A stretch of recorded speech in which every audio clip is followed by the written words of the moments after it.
किसी विलयन में हाइड्रोजन आयन सांद्रता मापने का पैमाना क्या है? तो pH पैमाना हो जाएगा।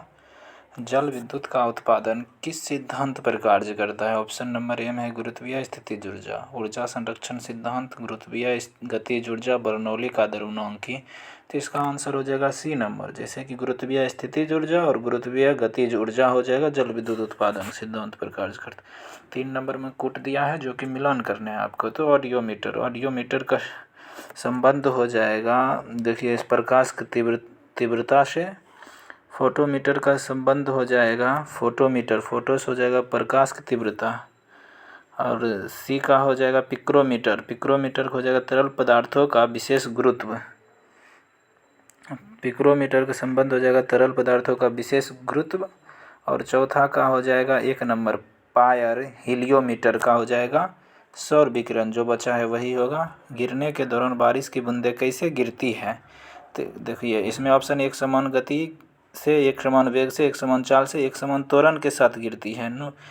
संवेग की इकाई क्या है? किलोग्राम मीटर प्रति सेकेंड। P बराबर एम भी होता है, P बराबर एम भी। तो एम से हो जाएगा kg, भी से हो जाएगा वेलोसिटी मीटर प्रति सेकेंड। इसे निकाल लीजिएगा। इलेक्ट्रॉनिक सेल क्या बदलाता है?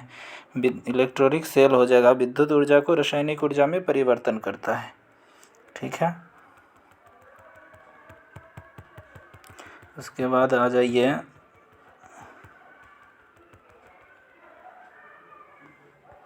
क्वेश्चन नंबर 7 में। दहन किस प्रकार की अभिक्रिया है? दहन जो हो जाएगा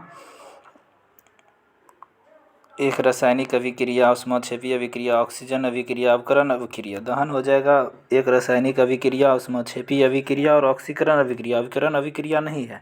इस अनुसार इसका आंसर 7 नंबर हो जाएगा। ऑक्सीजन के कितने समस्थानिक होते हैं? ऑक्सीजन के 3 समस्थानिक होते हैं। श्वसन के दौरान किसका विघटन नहीं होता है?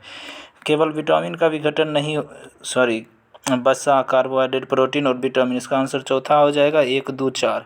मतलब श्वसन के दौरान सिर्फ प्रोटीन का ही विघटन होता है, बाकी सबका नहीं होता है। केंद्रिका में पाया जाता है प्रोटीन, आरएनए, कार्बोहाइड्रेट, डीएनए केंद्रिका में पाया जाता है। 1, 3, 4 सी नंबर ऑप्शन हो जाएगा। प्रोटीन, आरएनए और डीएनए, कार्बोहाइड्रेट नहीं पाया जाता है। 10 नंबर तक हो गया। आइए 11 नंबर में। 11 नंबर में हो जाएगा हीमोग्लोबिन क्या है? हीमोग्लोबिन एक जटिल प्रोटीन है। प्रोटीन संश्लेषण का सही क्रम कौन सा है? तो हो जाएगा पहले DNA, RNA, amino acid, protein. मध्यकालीन भारत के संदर्भ निम्न में से कौन सा आकार की दृष्टि से आरोही क्रम में सही अनुक्रम है? मध्यकालीन में ये सब होता था क्षेत्र। जैसे हो जाएगा परगना, सरकार, सूबा। परगना हो जाएगा जिला, सरकार, सूबा। इसी तरह स्कलिंग विजय के वर्णन अशोक के किस शिलालेख में है? 13वें शिलालेख में है। देखिए, राजवंश और उसका राजधानी दिया है। तो प्रतिहार का हो जाएगा राजधानी कन्नौज। और चोल का हो जाएगा तंजौर। परमार का हो जाएगा कन्नौज। परमार का हो जाएगा, सॉरी, धारा नगरी। और सोलंकी हो जाएगा अहिल्यारबार। इस अनुसार इसका आंसर हो जाएगा डी नंबर 1 का डी। अरबों द्वारा सिंध विजय की जानकारी चचनामे में मिलता है, जिसका लेखक चचनामा। इंपीरियल गजेटियर के संकलनकर्ता कौन है? विलियम विंटर हंटर है। जहांगीर महल स्थित है। जहांगीर महल कहाँ स्थित है? आगरा में। किस मुगल शासक ने तंबाकू के प्रयोग पर प्रतिबंध लगा दिया था? जहांगीर ने लगाया था। 19 का डी हो जाएगा। शिवाजी के शासन में सुमंत देखिए उसका अष्टप्रधान का एक था, तो सुमंत हो जाएगा विदेश मंत्री। ठीक है, 20 नंबर हो गया। अब आइए 21 नंबर। 21 नंबर में निम्न में से किसे भारतीय राष्ट्रवाद का उत्प्रेरक कहा जाता है? राष्ट्रवाद का उत्प्रेरक कर्जन को कहा जाता है। इंडियन सोशल रिफॉर्मर पत्र के संपादक कौन था? तो KN नटराजन था। देशी रियासत के प्रति अधीनस्थ पाथर्व की नीति किस वायसराय ने अपनाई थी? तो हेस्टिंग्स ने अपनाई थी।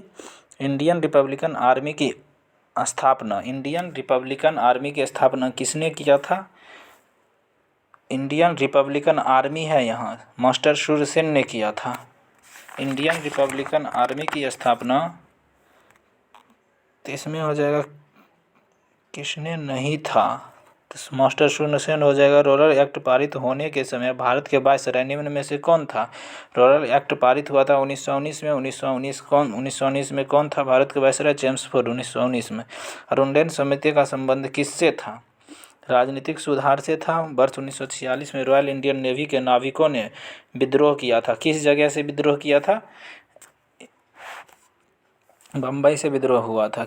किसने निम्न में से किसने सेवा सदन की स्थापना की थी? इसका हो जाएगा D K. Karve, doctor D K. Karve, Behram ji M Malabari. Question repeated होते रहता है। नायकदा विद्रोह कहाँ हुआ? गुजरात में। भारत छोड़ो आंदोलन के दौरान स्थापित समांतर सरकारों में सबसे ज़्यादा समय तक चलने वाली सरकार कहाँ की सरकार सबसे ज़्यादा समय तक थी? सतारा की। राजद्रोह सभा अधिनियम कब पारित हुआ? 1911 में। 20 वर्ष तक रियासतों तथा दुखों को दूर करने के असफल संघर्ष करने के दौरान इन्हें रोटी के बदले पत्थर ही प्राप्त हुआ। उदारवादियों के संदर्भ में यह वक्तव्य किसने कहा था? रोटी के बदले पत्थर ही प्राप्त हुआ। इसका हो जाएगा लाला लाजपत राय। 32 तक हो गया। अब आइए 33 नंबर।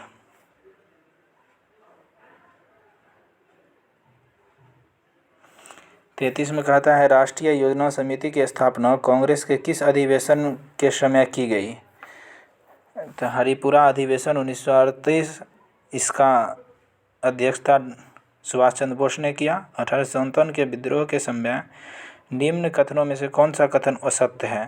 तो इसका हो जाएगा अधिकांश भारतीय शासकों ने इसमें भाग लिया, यही कथन असत्य है। बाकी तीनों सत्य है। अधिकांश शिक्षित भारतीयों ने इसका समर्थन नहीं किया, ये सत्य है। बंगाल के जमींदार ब्रिटिश सत्ता के प्रति वफादार रहे, ये भी सत्य है।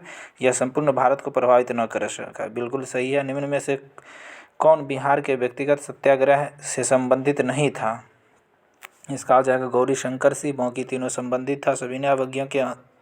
सविनय आंदोलन के दौरान गिरफ्तार होने के बाद राजेंद्र प्रसाद ने किसे अपना उत्तराधिकार मनोनीत किया? छत्तीसगढ़ दीपनारायण सिंह हो जाएगा। भारत के राष्ट्रपति पर महाभियोग के संदर्भ में निम्नलिखित कथनों में से कौन सा कथन सही नहीं है? राष्ट्रपति पर महाभियोग के संबंध में देखिए, इसका ऑप्शन पढ़िए।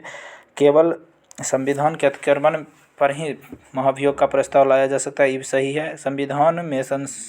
संविधान का अतिक्रमण को परिभाषित नहीं किया गया है, ये भी सही है। राष्ट्रपति को महाभियोग प्रस्ताव पारित करने से 1 माह पूर्व लिखित सूचना देना आवश्यक है, ये भी सही है। नामांकित सदस्य महाभियोग की प्रक्रिया में शामिल नहीं होते हैं, यही गलत है। निम्न में से कौन सा युग्म सुमेल नहीं है? देखिए, सुमेल नहीं है ब्रिटिश द्वारा स्थापित प्रक्रिया ब्रिटेन, यह गलत है। और द्विसदनात्मक USA, यह दोनों गलत है। इस अनुसार आंसर 39 का ये हो जाएगा। निम्नलिखित में से कौन संविधान के मूल ढांचे के अंतर्गत शामिल नहीं है? 38।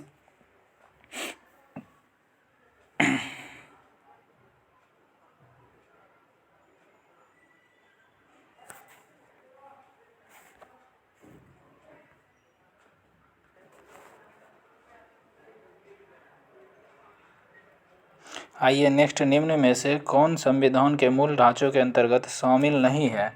तो न्यायिक सर्वोच्चता ये मूल ढांचे के अंतर्गत शामिल नहीं है, बाकी तीनों है। निम्न में से किसने वेतन और भत्ते भारत के संचित निधि पर भारित व्यय में शामिल है? भारत के संचित निधि पर महान्यायवेदी का है। उच्चतम न्यायालय की पूर्ण अवलोकन शक्ति का वर्णन किस अनुच्छेद में है? तो 137 में है। अनुच्छेद 137 में इस अनुसार ऑप्शन 4 हो जाएगा।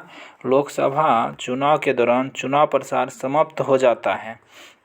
सी नंबर, मतदान समाप्त होने के 48 घंटे पूर्व समाप्त होता है। निम्नलिखित में से संविधान के कौन से अनुच्छेद में राष्ट्रीय पिछड़ा वर्ग आयोग का उल्लेख है? 43 का डी हो जाएगा। अनुच्छेद 338 का डी। 44, निम्न में से कौन सा एक विदेशी प्रत्यक्ष निवेश में शामिल नहीं होगा, जिसको FDI कहते हैं? उसमें शामिल कौन सा नया पोर्टफोलियो निवेश, इसको शामिल नहीं किया जाता है। बाकी तीनों को विदेशी प्रत्यक्ष निवेश में शामिल किया जाता है। रुपये के परिवर्तनीय का क्या तात्पर्य है? रुपये के परिवर्तनीय का तात्पर्य है रुपये को अन्य मुद्रा में परिवर्तित करने हेतु अनुमति। ठीक है। अब आइए नेक्स्ट, कुडनकुलम परियोजना किस राज्य में है? तमिलनाडु में है। कुडनकुलम परियोजना तमिलनाडु में है। निम्न में से किस समिति का संबंध मुद्रा आपूर्ति की अवधारणा में परिवर्तन से है? तो वाईवी रेड्डी। पेरियार अभयारण्य केरल में है, जो बाघों के लिए प्रसिद्ध है। भारत में निम्न में से कौन नवीकरणीय ऊर्जा स्रोत सर्वाधिक संभाव्यता वाला है? तो सौर ऊर्जा सब जानता है। ऊर्जा संकट से तात्पर्य है कोयला तथा पेट्रोल जैसे जीवाश्म ईंधन के समाप्त का खतरा। तो बताइएगा कमेंट करके आपको हमारा प्रयास कैसा लगा। Thank you.